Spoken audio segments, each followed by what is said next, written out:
welcome to No Kid Hungry Summer Webinar Series, Schools Out, Foods In. Our first session is all about planning for summer. And we know that this summer will be a little bit different from summers past, as we'll be operating without waivers, but we'll get to all of that. So thank you so much for coming. And next slide, please.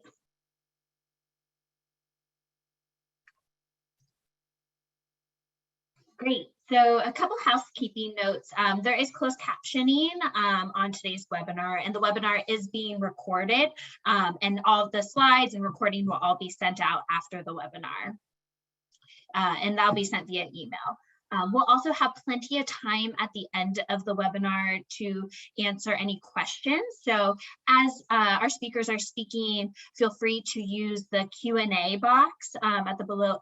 There's a icon at the bottom of your screen to put any questions that you may have for our speakers. We also will be addressing some of the questions that you all submitted when you registered. So thank you for filling that out if you did. And any questions we don't get to, we'll be sure to follow up after the webinar. We encourage you to use the chat box. Feel free to interact with each other, with our speakers. Also, we'll be talking a lot about our plans for summer. And if you have a plan, if you have an idea, an innovation, please put it in the chat. We love crowdsourcing, and we'll pull the chat at the end of the webinar and try to gather all of the ideas that we see in the chat. Now for today's agenda. We have a fantastic set of panelists today. So first we have Carolyn Vega. She is an Associate Director of Policy Analysis on our Center for Best Practices team at Share Our Strength. Then we have Donna Martin. She is the Director of School Nutrition at Burke County Public Schools in Georgia. And then we have Melissa Weissler, the Senior Manager of Child and Community Nutrition and Operations Research in Missouri. And I will do a little shout out. Melissa is also one of our out-of-school perennials champions. So Carolyn is going to cover a bit of the regulatory context that we're operating in right now, kind of what we know, what we don't know, and then we'll dive into operation strategies and planning. And so Donna and Melissa will tag team that portion of the conversation. And then, of course, we have ample time for audience Q&A. So again, as you have questions, as speakers are speaking, be sure to put your questions into the Q&A box. And then lastly, I'll finish us up with some additional resources. So just a little bit about No Kid Hungry if you're new to us. No Kid Hungry is a campaign of Share Our Strength. We are committed to ending childhood hunger in the United States by helping launch and improve programs that give kids the food they need to thrive. And I sit, I don't know if I introduced myself. Whoops, my name's Paige McCorney. I'm a program manager with No Kid Hungry. Myself and Carolyn both sit on our Center for Best Practices team. We provide information, tools, and resources designed to end childhood hunger. We have a lot of sub-teams within that group. I work on education and training resources, and we have so many great old webinars, recordings, resources, trainings, all that good stuff on our website at bestpractices.nokidhungry.org. And last but not least, before we get started, I just want to say a quick thank you to all of the providers on the line who have been doing the work, getting meals out to kids. So thank you so much. And I'll pass it over to Carolyn. Thank you so much. And thank you so much for having me today. I wish I was the bearer of better news, but hopefully this is a helpful update for all of you, at least. So just to level set USDA nationwide waivers. These were first given a long time ago, and as you know very well, they have been so helpful throughout the course of the pandemic, supporting safe access to meals both in and outside of school.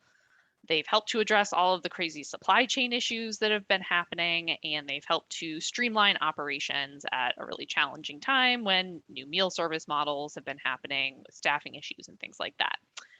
But walking back a little of how we got all of these wonderful flexibilities and waivers, the nationwide waivers are available with authority given to USDA by Congress. Ordinarily, USDA cannot issue nationwide waivers. They can do state by state waivers, but they can't do nationwide waivers, which we know have been so helpful throughout the pandemic. But because of the extraordinary circumstances of the pandemic, Congress gave USDA that authority back in March 2020. It initially ended in September 2020, I'm sure because everyone thought the pandemic would be long over by September of 2020, but it has since been renewed several times, but currently expires June 30th of this year. And Congress, in addition to giving USDA nationwide waiver authority, also allowed USDA to issue waivers that increase overall cost to the government. Ordinarily, even with those state by state waiver requests, USDA is limited to approving waivers that are cost neutral. So things like offering the SFSP reimbursement rates throughout the school year for school meals or SSO meals, like that kind of thing, USDA can't normally do within its usual authority. And now I also just want to pause for a little bit of like Schoolhouse Rock, how a bill becomes a law, especially because the way things worked in Schoolhouse Rock isn't exactly how things work generally. Most legislation these days passes through what we call legislative vehicles, or kind of like big packages, like kind of like standalone bill going through committee and getting a vote. Like doesn't often happen, especially for things that have a cost.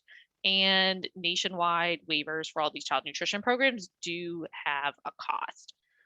So some examples of legislative vehicles, what I mean by this, there's things like COVID relief legislation. So that's like, big packages of legislation that cover all sorts of things like unemployment and business support, as well as child nutrition waiver authority. There's also child nutrition reauthorization. I'm sure everyone's familiar with this. This is supposed to be every 5 years, looking at all the child nutrition programs, making updates and changes along the way. There's also budget reconciliation. That's kind of a special spending package. If you've heard about either like the American Families Plan or Build Back Better, those are budget reconciliation bill proposals. As of yet, they haven't come to fruition, but that's another legislative vehicle where waivers could get attached. And then there's also the appropriations process, and that can be both continuing resolutions, like short-term spending bills, and then omnibus appropriations bills that are kind of longer-term, bigger spending bills. So looking at what happened with waiver authority, it was initially passed through COVID relief legislation, and it has been renewed through a lot of appropriations bills over time. And the waiver authority was last renewed back in September through an appropriations bill. However, when it was renewed last September, it ended that authority June 30th, and it said that the waiver authority was only for this school year. So USDA could not issue a waiver now to cover the summer or next school year. So that was kind of baked into the way it was worded in that last renewal last September.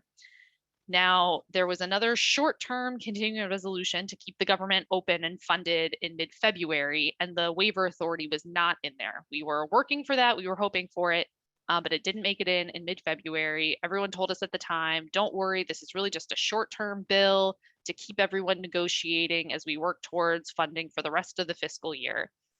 And when that came around in mid-March, that omnibus appropriations bill, unfortunately, waiver authority did not make it in that either.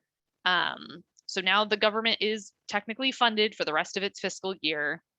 So no more short-term continuing resolutions or appropriations bill coming immediately, and we do not have waiver authority. So this was a huge disappointment. Lots of finger pointing and blame.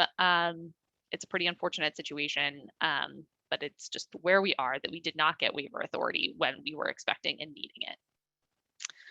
So what now? We're not totally giving up hope. We have ongoing congressional advocacy, letting them know that this is a serious issue and that it still needs to be addressed.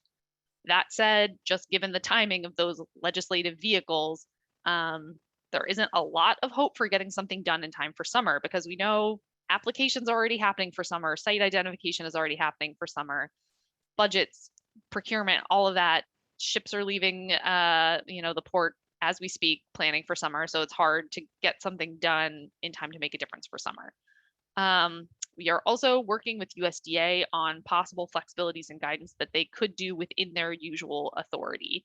So we're still waiting on any possible kind of guidance or resources that they might have as well. what we know for now is that the waivers expire June 30th, regardless of school calendar, with some exceptions. The school meal program and CACFP on-site monitoring waivers expire 30 days after the end of the federal public health emergency. So that's not tied to the school year, the June 30th. The waiver to allow seamless summer operations during school year 21-22 ends with the end of the school year. USDA has said this verbally, kind of on the assumption that you can operate seamless summer during the summer without a waiver. So why do you need a waiver to allow that through June 30th? So just noting that. But remember that there are no SFSP waivers currently available except for unanticipated school closures during this school year. So because of that, once the official school year ends, whether that's May 31st, June 15th, what have you, after that, and it becomes the regular summer, there are no SFSP waivers available because those are no longer unanticipated school closures when it's the regular summer break. Similarly, kind of standard operations, CACFP at risk after school and NSLP snacks end with the end of the regular school year. So even though generally there are waivers available for CACFP and the school programs through June 30th, those two specific program options end with the end of the regular school year. USDA has told states that they would accept state waiver requests for CEP deadlines. This doesn't really affect you guys as a lot of summer operators, but just also putting this out there so you all know, because those are coming up soon generally. And USDA has asked states to hold off on other waiver requests as they figure out kind of what their authority will allow and what they're able to do. So that's kind of the only thing where they've said, we know we'll offer this flexibility. So yeah, like I said when I started, I wish I was the bearer of better news. We continue to work really hard, but this is where we are at with really preparing to transition back to pre-pandemic operations largely, unless we get further USDA guidance that says otherwise. So happy to answer questions about this through the Q&A or at the end, but for now, I will turn it over to Donna Martin to give us some ideas about where to go from here. Okay. All right, so I know she got to be the bearer of bad news, but we've all probably been hearing it, and we probably had a little bit of time to digest it. So I know some of you have probably already started planning, but hopefully I'm going to give you some ideas on things that you may have thought about or haven't thought about, or other options, or things to think about. So I'm in the school district, and we have a huge summer feeding program, a mobile summer feeding program, and I'm in just as big a state of depression as y'all are. So I'm planning, and I'm going to give you some ideas of things that we're doing to deal with these waivers. So you do have these waivers until June 30th if you're operating within our state with the seamless summer option. So we in my district, we are planning to do our mobile feeding sites like we've done in the past, and with the parent pickup and the time waivers and menu pattern waivers and stuff, but we do not have area eligibility. That has ended with the end of the school year. So that is something that we do not have. So basically, we all have a lot of decisions to make. And so I'm going to walk you through all the decisions that I think you need to be making. And I think the first one you've got to decide is, which way are you going? Are you going to do the seamless summer option if you're a school district and you are eligible to do that? Or are you going to do the summer food service program, which if that's available to both school districts and non-school districts? So what are the differences? So we are opting to do the seamless summer one because in our state, they're allowing us to use the waivers through the month of June. And what is bad about the seamless summer option versus the summer food service option is that you must offer all the vegetable subgroups. So we've got to figure out how to do the dark green vegetables and the orange red vegetables and the lentils and all those kinds of things. It requires 2 grains at lunch, whereas with summer feeding, it's only 1 grain at lunch. And if you do the breakfast program, you have to offer a cup of fruit instead of a half a cup of fruit with the summer feeding program. So with the summer food service program, the advantages of that, and the reason we've always done that in the past, is it gives a much higher reimbursement, which when you're doing a mobile site with the price of gas, that's usually very, very helpful. You also don't have to do but one grain at lunch, but there is a lot more auditing with the summer food service program. So those are the decisions that you're going to have to make. And we've decided to do seamless summer that works for us this year. So the next decision you need to make is, how are you going to do the meals? One option is self-prep or to be a sponsoring for another agency.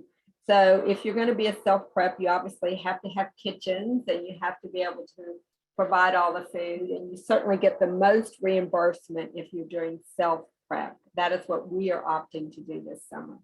Or if you don't have kitchens, then you can vend meals from another school district or your school district or from hospital or from a caterer or anybody like that. So if you don't have the capabilities of doing the meals, you can get them and from somebody who's going to be a vendor. Or if you want to just be the vendor, that is the third option. And I've always thought that was the best option. All you have to do is make the meals, make sure they're in compliance, and somebody else has to worry about distribution and has to worry about filing for the claim and those kinds of things. So you have to decide what you want to do.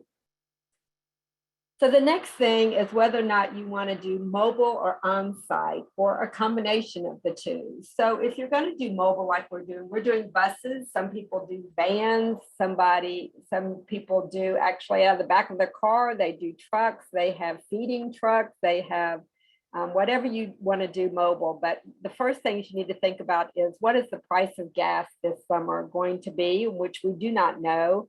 But it may be that is going to cause your cost to be so high that you really cannot do it.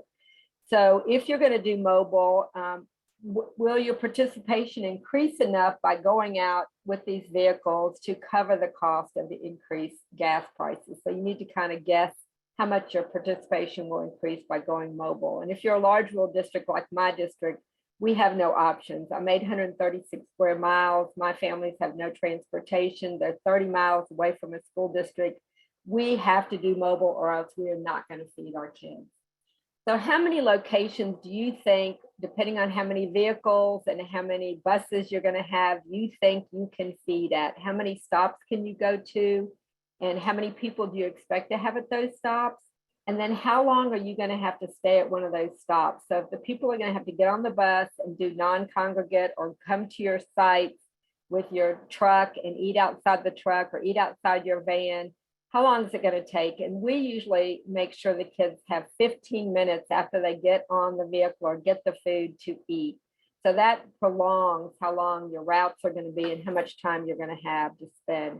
And then you have to find out where your kids are. So I always recommend getting with the local school district transportation department and asking them to help you. They know where the concentration of kids are. So get with them, find out where the kids are, find out where you can maximize your stops. And there may be huge trailer parks that you don't know about, or huge housing departments or districts and stuff that you don't even know about that are brand new that you can go to. So they're a really good resource for you.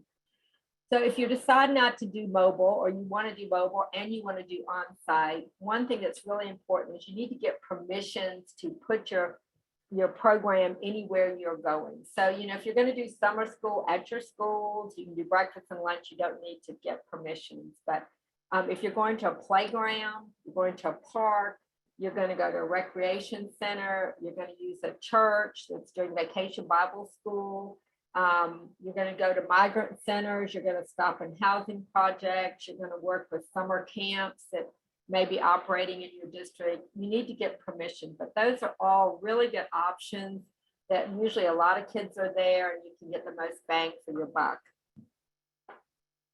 So you may or may not have area eligibility. So if you don't have, like I'm 100% CEP, so I know anywhere in Burke County I can stop and I'm good to go. But if you're in a district that doesn't have 100% CEP, then you've got to know wherever you're going to set up a site, if it's area eligible, otherwise you have to take applications and all those kinds of things. So I love this FNS USDA website where if you type in the HTTPS link at the bottom, you go there, you can put in your address and it will tell you whether or not that location is area eligible. So this is my house and it is in the blue district, which means if I did a summer feeding program at my house, it would not be area eligible.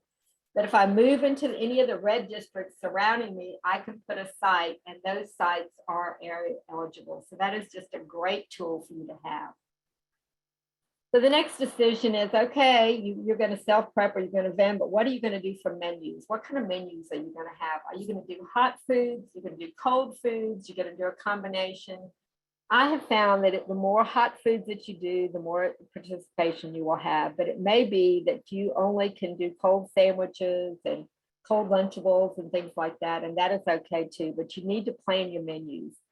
And if you're a school system, you ought to probably be looking at the commodities that you have available for you in the summer and what you have in your school systems and your warehouses so that you use up those items that you already have that you don't have to buy. But the other thing is you better be planning these menus based on the supply chain issues that we're having. I have already reached out to my one grocery vendor that I have, and I've given him a long list of all the things I want, like hummus and yogurt and a bunch of the cold items, a bunch of the nuggets and things like that, the hot items, and said, do you think you can get enough products like this? Can you get enough black beans for me? Can you get enough of this or enough of that? And so he said, give me some usage and I'll get back to you. So make sure that you don't plan menus knowing that you're not going to be able to get the product. The next thing you do is you got to find staff. And if you're like every other school district in the country, you are short staffed. I have not talked to a district that is not struggling with staff. So how are you going to find staff to staff your summer feeding program? First, you want to look at your school nutrition employees because they're trained, they know what they're doing. And we actually went up increased. We used to pay $10 an hour for summer feeding, and I asked the board to go up to $15 an hour this summer so I can make sure I could get staff. So you're competing with summer school and other programs going on. So I think I'm going to have a better luck finding staff. Don't forget to reach out to your school nutrition substitutes if you have any of those, because they may not get the email out that you're hiring for summer feeding, but they are desperately looking for work and they'd be a good suggestion for you. I also like parapros. Parapros do not typically work in the summer. Some of them may work at summer school, but they're also very low paid employees. And most of the jobs that I have in summer feeding are very easy for parapros to do. What I love about parapros and when they work with you is they really get attached to school nutrition. They become big advocates for you and your program. The other thing is high school students. We use a lot of high school students because we've got to load buses and load coolers, and it's a lot of back-breaking work. And we love the football players. They love to come and do weight training with us all summer. So we hire a lot of football players and a lot of high school students. Don't forget there may be some people out there want to volunteer. So it may be some of the churches have volunteers, some of the civic centers, or parents that might want to volunteer in your program. So don't hesitate to reach out to them. The last one of the most important things is communication. If you are changing your model from last year, you're going to have to do a really good job of communicating to your parents in the community. So, I suggest sending them a flyer before school is out, letting them know in detail what your plans are for the summer. Where will the stops be? Is it going to be pickup? Is it going to be congregate? Is it going to be in person? Is it just going to be schools? What are the times? What are the locations? Who do they call? How do they find out more information? Put an article in your newspaper. Put an article in the school newsletter or the school newspapers if you have them. Post it on your county website. People are so much more tuned into going to the county website. So I put it on the county website page and on the school nutrition page. Do an all call out to all the parents. So we have a way of texting our parents. We have a way of sending them a voice message. So make sure you send that message out to them about what you're doing and then give them updates all summer long. Put the menu on the radio. If you have a radio station, a local radio station, tell them about the program. Put the menu on there every day. That might get the kids to get excited about coming to the site. And then use social media. Tweet it. put it on Instagram, put it on Facebook. And if you can get some kids to do a TikTok video for you or something like that, that would be awesome. So how do you increase participation? All of us are going to be struggling with that this summer. I think certainly getting teachers to be involved with your program, because the kids will come just to see their teachers. So if they're going to be at a school or a church or a stop or on the bus, get the teacher on the bus and say, you know, your teacher's going to be on the bus today, come, and have them read a story or do something with the kids. They'll come to see a paraprayer, come to see a teacher. Get the 4-H involved. They may do activities for you or have camps that are going on. I know one school district is doing hole punch cards where every time you come and eat, you get your card punched, and then they're giving prizes at the end. They're giving gift cards if you come eat X number of times, or do drawings, things like that. So anything to increase participation. I know Melissa's going to talk about that more. So what are the keys to success? I think certainly good communication about where the sites are going to be and the times and locations. And we have things on our buses, so our families can go online and track their bus and know exactly where it is when it's going to be there. And if they've missed it, they know where they can find it at the next stop. And if they totally missed the route, they can go find another route. So that's a really good communication tool. Make sure you have food that the kids want. If you're doing something, the same old thing every single day, and it's not exciting food, the kids are not going to come. Hot meals are a plus. The kids get much more excited if baked spaghetti's on the menu than just a bologna sandwich. Cool, comfortable places to eat. You know, in the South, it's 100 degrees outside and I'm below the gnat line. So, you know, if I just had all the kids outside and no shade and no place that's cool and comfortable, they're not going to come. Make sure if you're doing congregate feeding that you have some tools to make sure they stay there. So you might have to have some games, some activities. If we do congregate at a park or something, we don't give them a bag meal. We give them everything individually so they can't take a bag and just leave the site. Be dependable. If you say you're going to be there at noon, be there at noon, and make sure that you're there on time and that your staff is friendly. You get support from your school board and your school system and your transportation department and community organizations. Reach out, let people know what your challenges are. They may have ideas and suggestions for you. And that is all I have. So I'm going to send it over to Melissa now.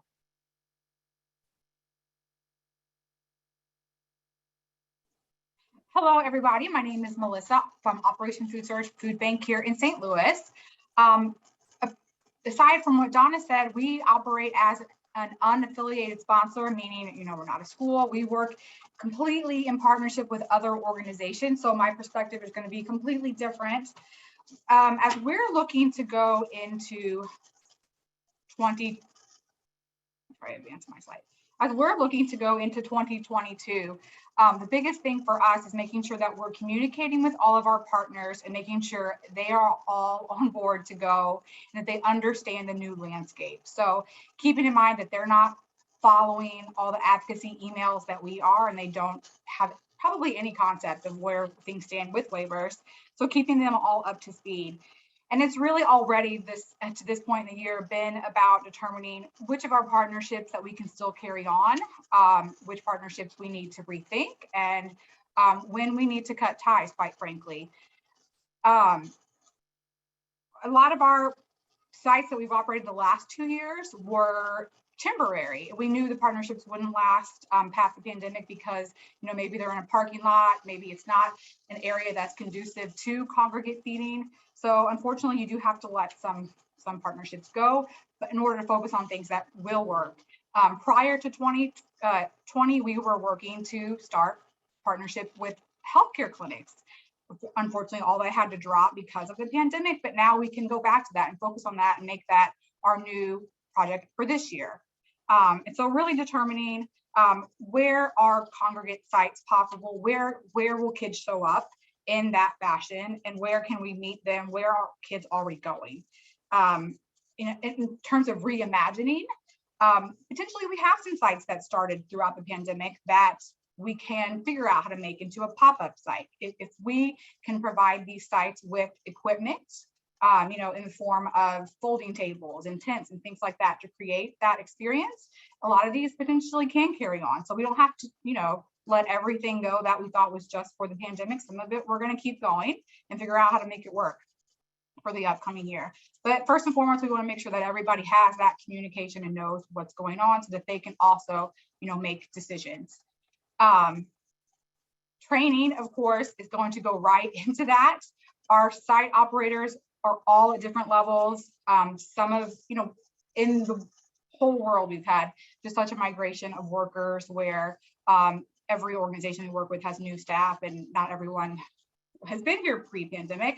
So we're really going to have to focus on meeting people where they are and understanding they're all coming from different levels of experience. Some never operated this program pre-pandemic, so don't know what it's like to make kids sit and stay and eat dinner, don't understand that there's not always a mealtime waiver, those types of things. So we're going to have to make sure that we're approaching them at their level of knowledge. And in general, my staff is planning to spend more time than probably we ever have out at our sites, working side by side with them and helping them execute, knowing that on site there will be challenges. I see people talking in the chat about families and the kids themselves not understanding the new landscape and that the rules have changed back to the way they used to be. So there's going to be a lot of explanation that happens over and over to families and getting everybody comfortable with the way things operate now, because the last 2 years have kind of been wild where we've been getting away with a lot of things in terms of kids not having to sit and stay and all of that. I really like Donna's suggestion of actually not putting the food in a bag, which would encourage them to sit and eat. That's a great idea. I love that. And so, like I mentioned, yes, our parents and families are going to need help understanding the new landscape, and so we'll suppose that will be a big part of our training as well. Making sure that the sites understand it will be kind of a constant explanation to our families. Congregate feeding, I think, is the most scary part for everybody in terms of readjusting to that. But for those of us who did it in 2019, it is absolute and prior. It is totally attainable. I encourage all of you who haven't done it before to not be scared. It just takes a little bit of extra effort to get people excited to stay with you and to have fun. And it's all about creating an experience. It cannot be all about the meal. It has to be about something else. And really, we have always found that it helps to lead with something else, lead with an activity and have that be the draw and have that be the reason that kids come. And it does not have to be something complicated, although you can make it as exciting as you want to, but as simple as having a daily activity, which could be Monday you have a kickball game, Tuesday you play double dutch, or actual planned craft activities. Here at my food bank, we have a nutrition team and they like to come out and do more planned, complicated things. They plant plants with the kids and their little milk cartons that they drink with the meal service. Just all kinds of things to get them engaged and to encourage them to stay for longer than 15 minutes. And then also to consider that these kids are not always coming alone. A lot of times they're coming with parents and caregivers. And certainly if they have a parent who's resistant to coming, they might not come at all. So we want to make sure that we're including those people in the project as well. Obviously, our parents are not eligible for reimbursement, but a lot of partners I know are providing meals to adults either for a fee or providing them under funds that they may have received through grants or whatnot. And that's definitely highly suggested in order to make it more of a community feel where they're being included as well. And it certainly incentivizes them to keep coming back. And then in terms of making it exciting, seeing who you can bring in for guest starring roles, having different activities that come in so that your team is not constantly leading the activity every day. There's a lot of different options that you can consider for both adults and kids. Help organizations that do screenings potentially for adults. As a food bank, we're really interested in things like SNAP outreach, which I realize is not the most exciting, but it is a valuable service that our meal participants potentially are interested in and would benefit from learning about. And celebrity guests, as much as you can get them. Donna mentioned teachers, which in our children's eyes definitely are celebrities, but any community members you have that would get the kids excited, not only for the benefit of the children, but also sometimes it generates a little bit of publicity for you, which is helpful. Also, investing in equipment makes this whole process a lot easier. You can see in this picture here, it's as simple as popping up a tent and a table and actually giving the kids a place to sit down in the shade and sit and eat. You know, the absence of a table, of course, kids are gonna, this is an apartment complex that you see. Of course, people are gonna walk back into where it's cool and into the shade. So we try to make an atmosphere for them. 1 table, 2 table, however many you need to make it enough for everything. And then Donna did a great job of talking about locations. She mentioned a lot of these. Some that have worked really well for us are pools and libraries and apartment complexes. Pools have tons and tons of kids, and apartment complexes are really great because no one has to leave. As much as you can come directly to the kids is really, really important. I mentioned a couple things on the bottom here, movie theaters and big box store, both being adjacent, meaning the movie theater and the big box stores are not necessarily going to allow you to come in and serve meals either on their parking lot or in their facility, but certainly they're seeing a lot of traffic.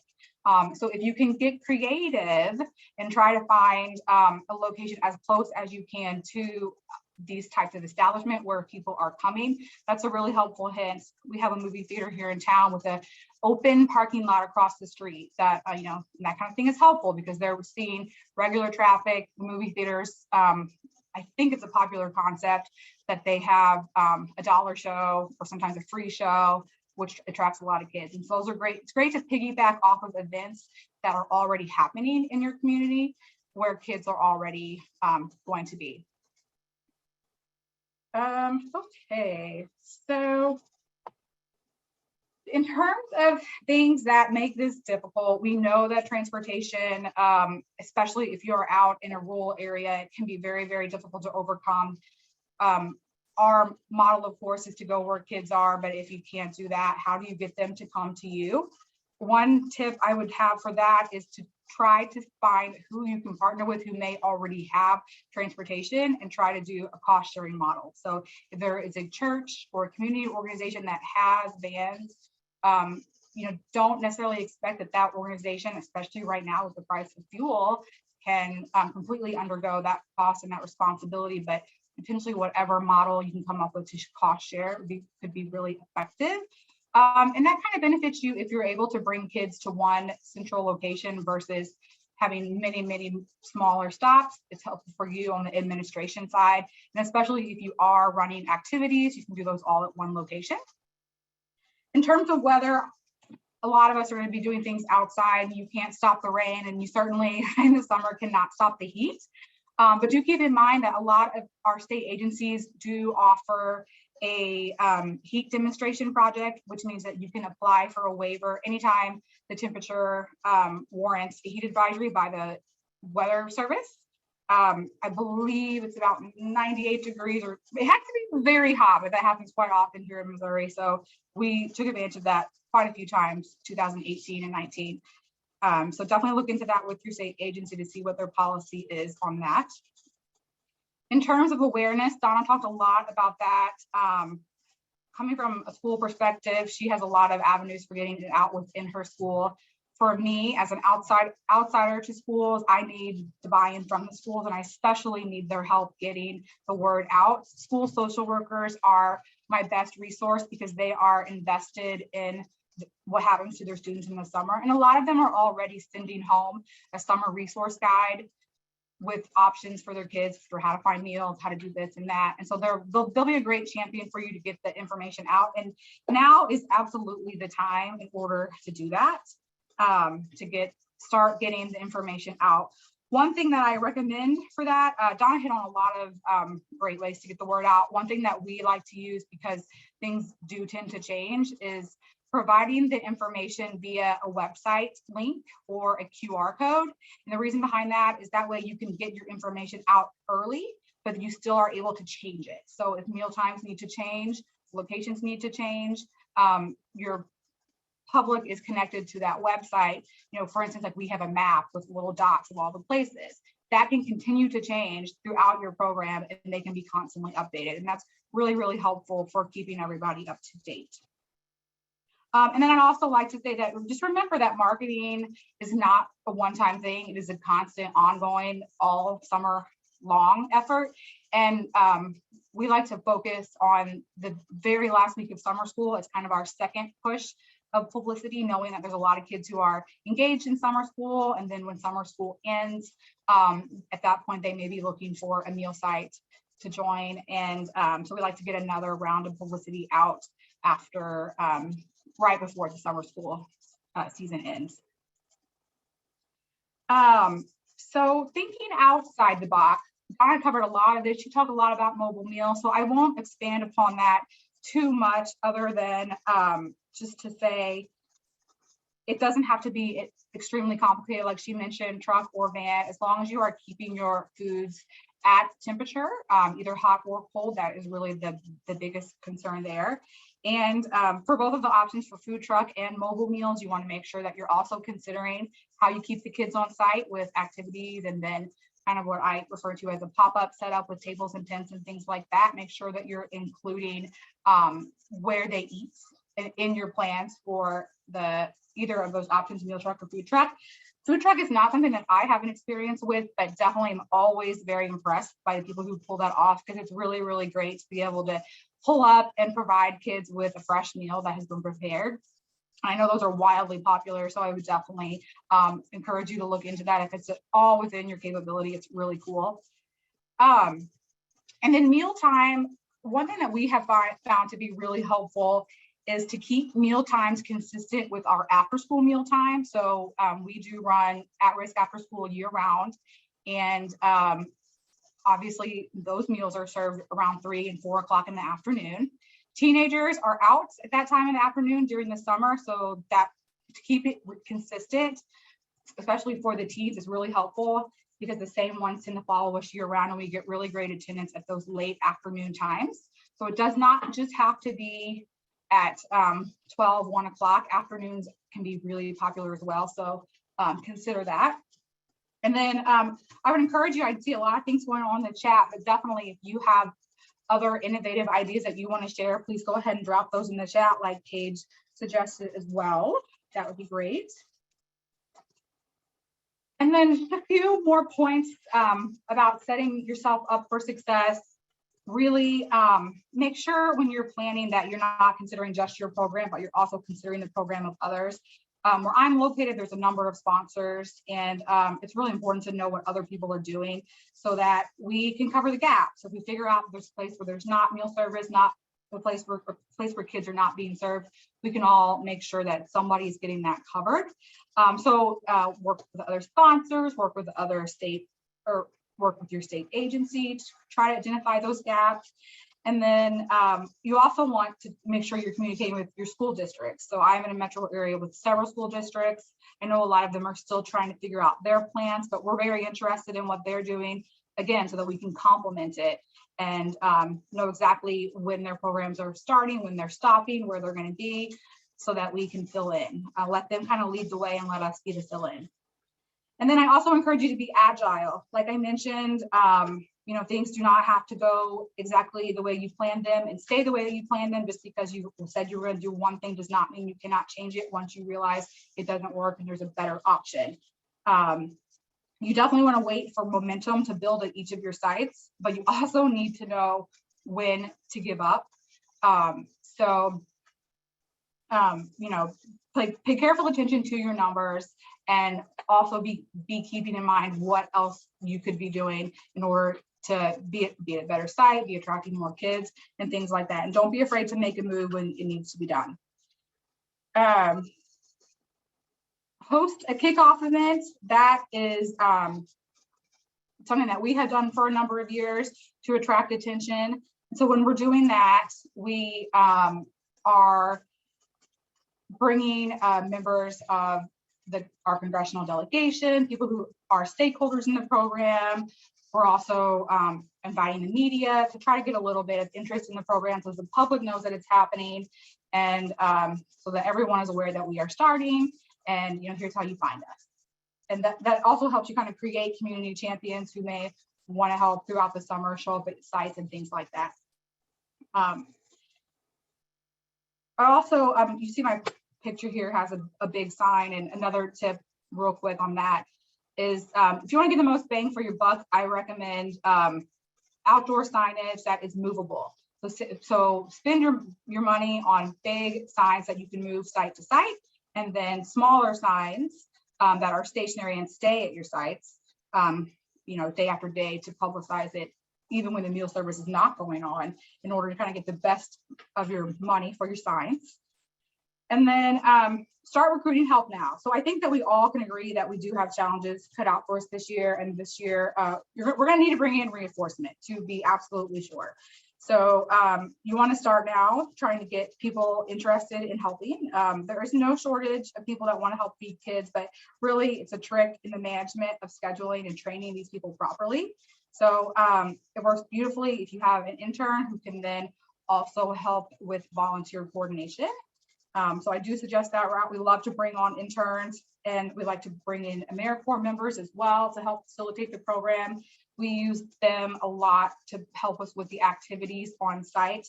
And the new temporary members just bring such great energy and enthusiasm to the team. So it's really, really great to get as many people as you can involved. And on volunteers, it's just like voting. You want them to train early, train often. So now's the time to start getting everybody on board. And I did want to respond. I saw a question come in about at-risk after school and operating year-round. So let me clarify on that, because I think that may have been confusing. We do not operate the at-risk after school itself year-round, because you are correct. It only operates when school is in session, but we operate the same exact sites at the same exact time and seamlessly transition from SFSP to CACFP, and keeping it at the same meal time we found to be very valuable. And that the community doesn't really even realize that there is this wish. They have no idea the names of the programs or how any of it's funded or whatnot, but we're able to operate it and provide it to them year-round. All right, so I'll pass it back over to Paige. Awesome. Thank you so much, Melissa, Donna, Carolyn. Incredible information. Thank you. We're going to take it right over to Q&A. We've had a flurry of questions come in. And so I'm just gonna kick it right off. If we don't get to everything, we will answer via email and send it out. So there's a lot about the regulations. So Carolyn, I'm going to kick it off with you. First, can you explain what you meant by snacks and for CACFP at risk? It was on one of the slides at the start of the presentation. Yes, so sorry if I was not clear in my presentation. So Melissa was also getting at this with CACFP at risk and year-round operations and all of that too. So CACFP at risk after school is a separate program from the summer food service program, separate program from seamless summer option. And CACFP at risk after school is only available during the regular school year.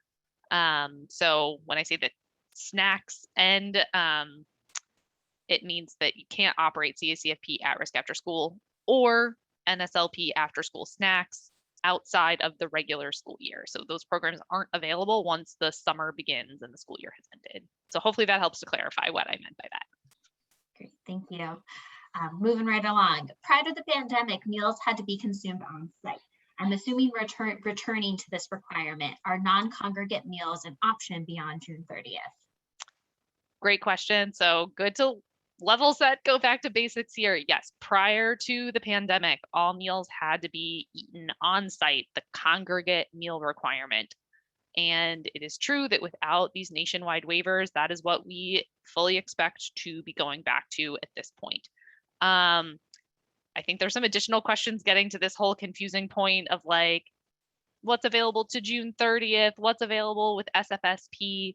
I think in a nutshell, come July 1, everybody across the board is going to have to be eating meals in person on site every single meal. We can kind of cover the gray area of June. Maybe the next few questions here. Yes, so can you clarify if SSO waivers are available after the school year ends, but to be used as SSO summer meals before June 30th? Our understanding is yes, that for like the congregate waiver, the meal service time waiver, parent meal pickup waiver, obviously you're going to need to work with your state agency, as you have to now during the school year. You can't just assume you've gotten that waiver approved and everything's great and run with your operations without checking in with your state agency. So please always, always, always check with your state agency before taking advantage of a waiver flexibility. But our understanding is that yes, if your school year ends, again, let's say May 31st, and you're a school operating SSO, that you could continue to utilize those like congregate meal service time waivers through June, even though the school year has ended. And the unfortunate follow-up is if you are a nonprofit sponsor and you are only eligible to do SFSP, you do not have access to those waivers for between June 1 to June 30.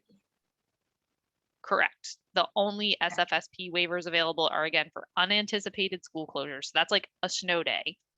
So again, really aren't SFSP waivers available now by and large. And then, yeah, once the school year ends, no matter when it happens, there are really no SFSP waivers available at this time.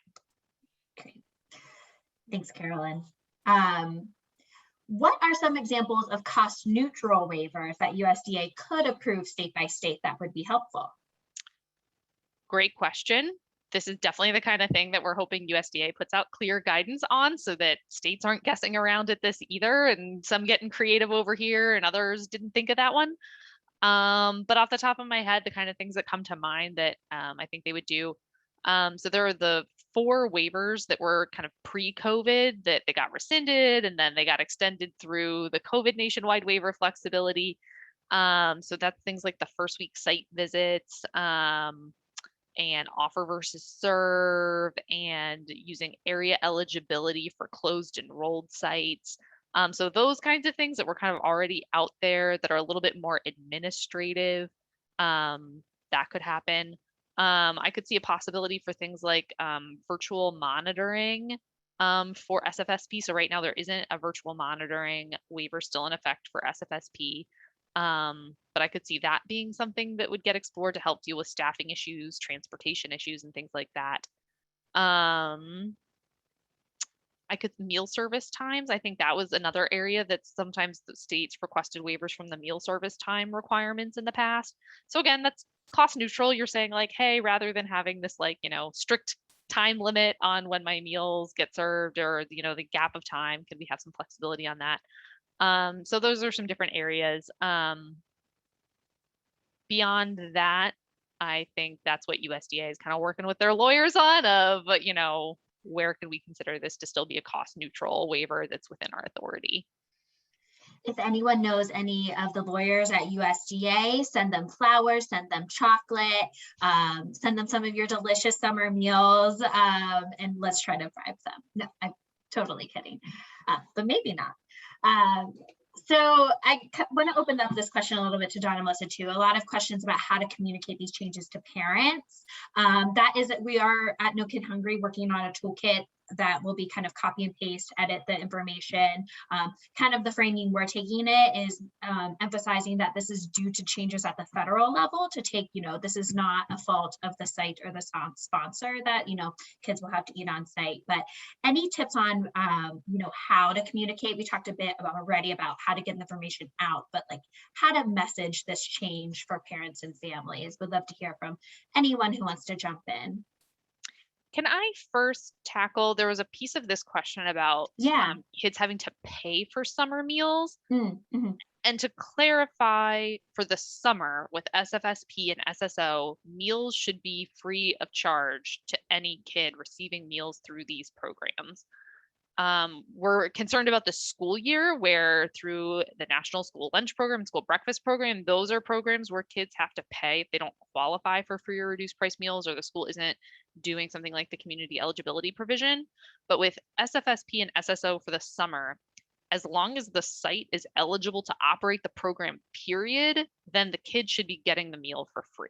So at least for this summer, that's not the messaging we would be worried about. More so it would be like, why is the site that I was able to get a meal at last summer not operating anymore? So hopefully that's some good level setting to start off with, but would certainly welcome Donna and Melissa to weigh in on the other pieces of this. Thanks, Carolyn.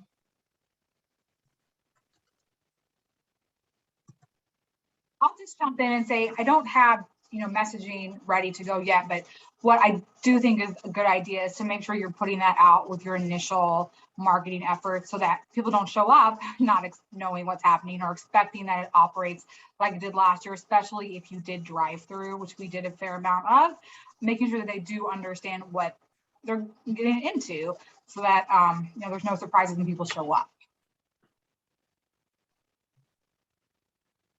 Yeah, I don't have much to add to that either, except that I think, just setting in the communications that you put on your website, I think more and more we're finding our families are going to our website. They really like having it there, and like the QR code, you can change the messaging on there, but putting it in a lot of different places and giving it to them as many different ways as you can give it to them. And I think, for like us, our bus drivers, the kids are already asking, they already start asking the bus drivers towards the end of the year, are you doing summer feeding and this, that, and the other? So, try communicating to them how you're going to be operating the program differently so that they can kind of communicate to the parents and the families, because they see the kids and they see the parents and they spend a lot of time with them. So I think communicating to them, but I think communicating it in as many different places as you can. And I think making it very clear that this is what Paige said, a government decision and not a school board decision, because there's going to be some very upset parents and families and the community, and you certainly don't want it to be a reflection on your program, and that you're doing everything you can to make it as easy to participate as you can. Great. Thank you. I can't believe we only have 2 minutes left. There are lots of questions that we will get to. I'll maybe create a document that has the questions and answers, and so it'll be nice and clear. One thing I don't want to hang up before addressing, though, is Donna's mysterious last final slide. There's been lots of questions about it, so I wonder if I can go back to it. Okay, you have to go back to it. I'm sorry. I talked to Paige about it. She said, are there any good questions? I said, well, somebody may want to know about hot meals. So I added it. I didn't know it was going to be in there. But a lot of people, if you're doing hot meals, people were asking about how can you do hot meals if you're doing mobile and stuff. And so we use these hot sheets. They're called thermal pads that you can get on Amazon, and you break them up, and they literally like putting an ice pack in. So you can do the ice packs for the cold, and those are reusable if you don't have ice machines or don't like the fact. What I don't like about ice in our coolers is that it melts, and then sometimes the liquid gets out. So we always bagged our ice separately so the water wouldn't get on things, but the ice packs keep you from having water in there. But the thermal packs are wonderful if you're wanting to do hot foods. The other thing is that if you're doing hot foods, if you wrap the hot food in aluminum foil and then put towels in the bottom of the cooler, and then the hot food with the aluminum foil and then towels on top, it works wonders to keep things hot. So sorry, I didn't mean to put that in there, but I'm glad you asked. Great tips. I'm glad I asked you. We did chat about this, and it's a fantastic tip. Who knew coolers can be used for hot or cold? Right. Okay, a couple of resources. First is our newest resource. For those who are like, what the heck was SFSP before the pandemic? This resource is for you. It outlines just really the basic program regulations for usual operations and the operations under the waivers. And again, this will all be shared out after the presentation. And a shout out to Carolyn for helping me with this resource. And then some additional resources. We know staffing is going to be tough this summer, so we have a few resources on staffing. In addition, a webinar recording that we did a few weeks ago that went a big deep dive, a full hour on staffing. Also tips for navigating supply chain disruptions, and additional materials on that as well. And then a quick plug for our future webinars. So on the 13th, we will be having another webinar all about reaching hard to reach communities, leveraging innovation and partnerships. So this will be a really deep dive into not only, rural communities doing mobile feeding, freeze and thaw programs, but also reaching, children's experiencing homelessness. So that will be a great session on April 13th. And then to be announced, we have a May webinar on promotion, a June webinar on evaluation and incorporating feedback, and then lastly, July, transitioning your summer meals program to an after school meals program, as Melissa talked a bit about. And then we're not sure what the date of this yet, but we will be doing a Summer Meals 101 webinar for those, maybe those on your staff who are new to summer meals, have only operated it under waivers. So this is a really level setting ground floor entryway to a webinar on summer meals, back to basics, if you will. And then lastly, stay in touch. Be sure to sign up for our newsletter there and visit our CBP website. You can reach us at my email there or bestpractices@strength.org. And we are just so grateful for all of you being here. Thank you so much to our speakers, Carolyn, Donna, Melissa. You all are fantastic, and I appreciate you so much. And I hope everyone has a great day. And we'll be in touch with the recordings, slides, resources, questions, all the things shortly, probably in the next week or so. So have a great day, everyone, and hope to see you soon.